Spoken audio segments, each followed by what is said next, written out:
Thank you to all of you, especially our CAL FIRE leaders, but thank you, Congressman, thank you, Senator Dodd, Senator McGuire, thank you to the supervisors, thank you to all of you assembled, thank you to the volunteers, thank you to this community for their spirit, deep sense of pride that you feel as you visit these sites, large and small, to the broader community that is California that's being impacted by this challenging moment in our history with, I'm cautious when I say this, but near historic wind event at a scale and scope the likes of which we haven't seen in some time. That precipitated today with a new statewide emergency declaration because 43 counties now are impacted by red flag warnings and by these severe weather conditions. We've been battling fires all up and down the state now for close to a week. From San Diego, 2 major fires now that are 97% contained, fires in Los Angeles County that have generated national headlines, in particular Tick Fire, where we feel we finally have got our arms around that fire. In fact, we're bringing some resources that were on that fire here into Northern California to tackle the challenges we're experiencing. From Grass Valley to Mount Diablo to Contra Costa to parts of Northern California, including a fire up near Ukiah, which is now close to 350 or so acres, 20% contained. We're continuing to see flare-ups all throughout the state. And obviously, some of that smoke, that plume over the San Francisco Bay Area, in Crockett area, only highlighted that sense of vulnerability that I know millions of Californians are feeling at this moment, not only from the perspective of these fires, but obviously now this overlay with 1 million+ customers that are dealing with, yet again, the incredible inconvenience around issues of PSPS, blackouts, the lights being turned off, not only by the largest investor-owned utility in the state of California here in the northern part of the state, PG&E, but also by the other 2 investor-owned utilities in Los Angeles region and San Diego Gas and Electric. So the combination of all of these factors make for a moment in our history that we hope we don't have to repeat. But point of caution, consideration, point of emphasis that Senator Dodd advanced, that by no means is completely novel. The stress, the anxiety, particularly people are feeling here in the northern state in 2014, in 2015, a little bit of respite in 16, but then historic wildfires in 17, and then topping all of that off, that Camp Fire and the Woolsey Fire, punctuating north and south, the worst wildfire season California had ever had in its history.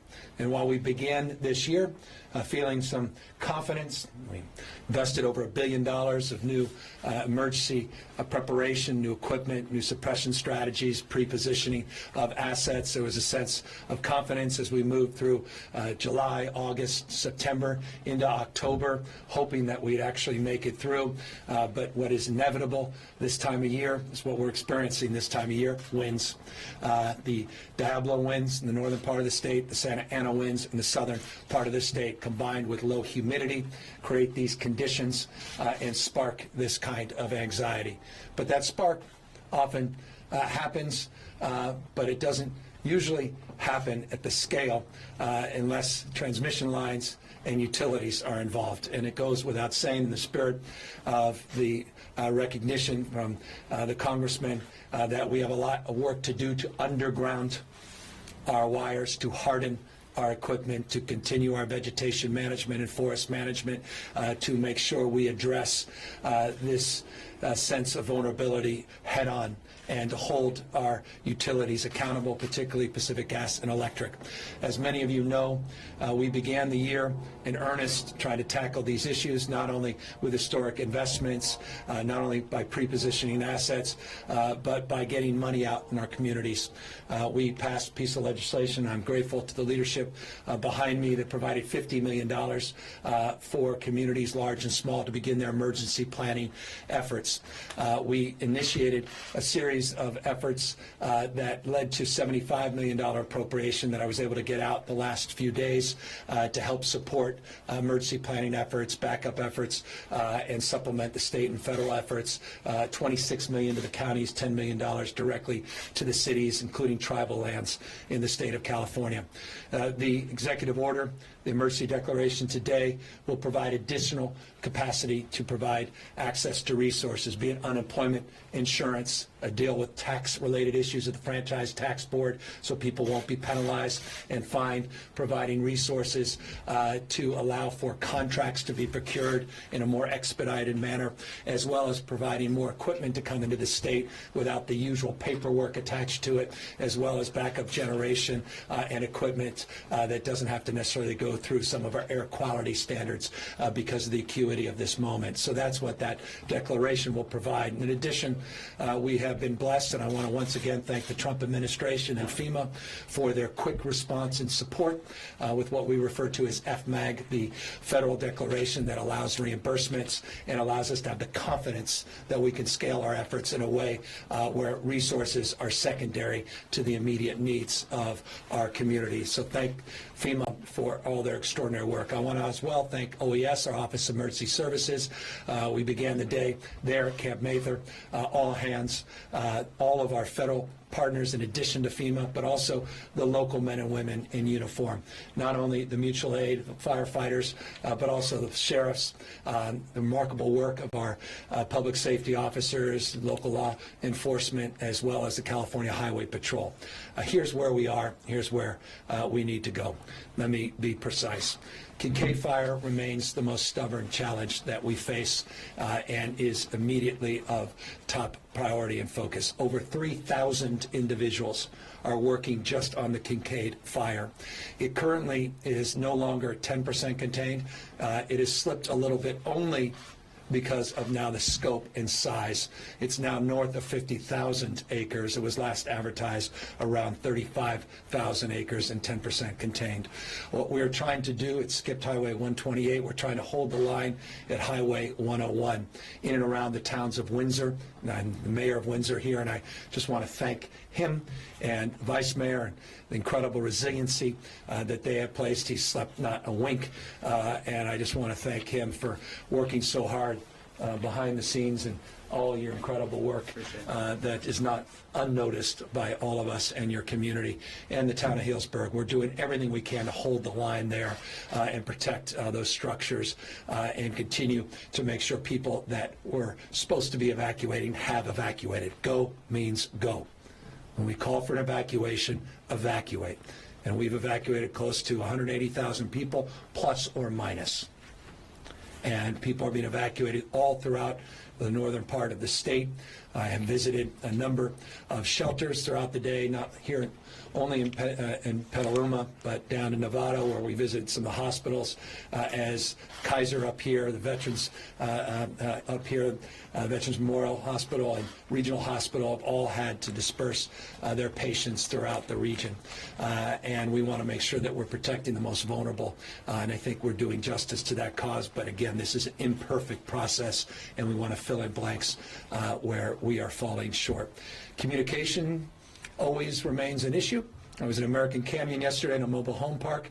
They were alerted not 48 hours before the power was shut down, but 4 hours before the power was shut down. So don't get me wrong. I'm not here to inflate the efforts. There's still areas of gaps, and we have work to do. I want to thank the businesses that have worked with the state to remain open. Some of the largest retailers in the country that happen to do business in this state are working as backup and providing critical medical needs by keeping their pharmacies open, by keeping their hours of operation expanded, and providing food, fuel, diapers, fill in the blank. So all hands focusing on Kincade. Do what we can up there on that Ukiah fire, 4 flares up, being vigilant with all our pre-positioned assets throughout the rest of the state as we work through the peak of this wind event. We're now moving to the other side of that peak wind, open by 11 tomorrow. The winds will have substantially settled down, not completely, but substantially. We had peak winds We had some reports of up to 90 miles an hour, 80 miles an hour. I put that in perspective. The Camp Fire, the night before the Camp Fire, we had 60, 65 mile an hour peak winds. We've had peak winds north of 80 miles an hour. So this is a unique and challenging moment, an event, but we are unique and challenging people, and challenged only by contrast, meaning I'll put up the fortitude, the grit, the resolve, the community spirit. This community, this state up against any. They've been through a lot. We're going through a lot, but we're going to get out stronger, more resilient than ever, and we're going to have an IOU that doesn't look like the IOU today, a utility that does not look like the utility today, one that's more capable of meeting this moment, meeting Mother Nature's fury, and meeting the needs of a complex society, a 21st century society that deserves and demands more from private sector partners than they've experienced. So that's a broad strokes where we are. Just gratitude. Thank you to all of the people behind me and all the community leaders that are out there working hard. We're not out of the woods, but we are leaning in the right direction. We're happy to answer any questions. Governor, one of the things that some of the evacuees, especially up in the northernmost areas that we've talked about, is on their evacuation routes, it's taken them an incredible amount of time to get out. Some saying it's 4 hours or more. Yep. What do you know about that, and what can we do to make the evacuation routes better? Well, we were talking to 5 young ladies from Sebastopol that said specifically it took them 3 hours to get out. One, the 6th person who was at that table, said she got out because she had left 2 hours prior. It's difficult. Some of these areas are rural. Some of these areas only have one core evacuation route. Otherwise, it's back areas which could be potentially dangerous. So these are difficult things. Here's what's changed. We've been more aggressive in terms of our focus on evacuation, emergency planning than we have in the past. We've been working with local electeds. We actually had an emergency summit in June, working with a lot of local elected officials, looking at best practices, sharing those best practices on alert systems, back up to alerts when cell communication goes down, and how we can use first responders to use sirens, traditional mechanisms of communication, particularly for vulnerable communities, hard of hearing, people with disabilities, and the like. And I think you saw those at scale and at work. But we still have work to do with some of these evacuation areas, and that will continue to be a stubborn reality. The other day in the press conference, the CEO of PG&E talked about the jumper cables may have started this, the jumper line from the main transmission tower, that their models did not have that tower shut down, the main transmission line, because they didn't see peak wind events. Does that need to be re-examined, do you think? Yeah. Because obviously something went wrong here. Yeah, no, all of this is being re-examined. Look, we had the Ridgecrest fire down in L.A. We're investigating that and what occurred. We're going to be investigating this. I don't want to opine on any facts until they're determined objectively, and then we'll make the appropriate decisions as it relates to accountability, responsibility, and then protocols and procedures moving forward. This morning, I met with my new chair of the Public Utilities Commission. I just want to remind you of the new requirements already at play. There is a plan to get out of this. This is not the new normal. And with respect to the CEO of PG&E, this is not a 10-year process. Let me reject that outright, that anyone should have to expect a 10-year process to deal with this reality that we're experiencing. That will not be the case. They will be held to account to do something radically different. They're required to invest $5 billion now. It's the law. We just approved that effort to provide $5 billion of public safety improvements. Every year they have to be certified as it relates to their safety plan by the Public Utilities Commission that now has a new safety committee that has been established, brand new. We also have tied compensation to the board members and executives at these utilities to safety. Their compensation, their bonuses are tied to safety. That is also new. It's a new requirement. We also are bringing the best and the brightest and partnering with CAL FIRE and others within the safety committee that we have established and the advisory committee that we've established at the Public Utilities Commission. My new director of the Public Utilities Commission has been all up and down the state having public hearings, including 24 or rather 48 hours ago in Reading, and she's ready to hit the ground on new protocols, procedures, communication strategies on these blackouts.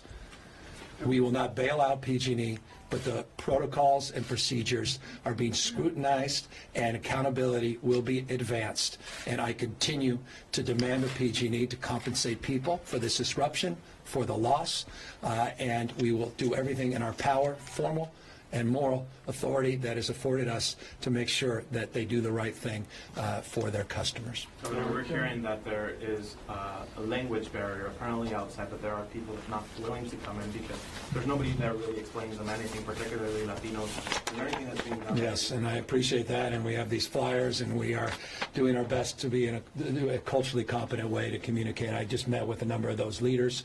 They expressed similar concerns. Look, let us be honest and truthful about the world we're living in. You're living in an environment where people are scared to death, mixed status families, that the federal government's going to come in and deport their loved one, a family member.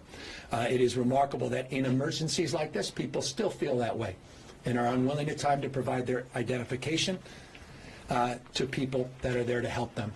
Let me make this crystal clear. We have your backs to our diverse communities, regardless of your immigration status, or you have a loved one, your grandmother's there, you may have status, but your grandmother doesn't, or vice versa, and you want to bring her in and get help, you can get help, and we will have your back, and we will protect you. You will remain anonymous, and you should not be concerned about that. So this is a legitimate concern. Language barriers, legitimate concern, but also that backdrop as it relates to immigration enforcement. This is a no enforcement zone, and we will deny any efforts to create an environment that gins up that fear.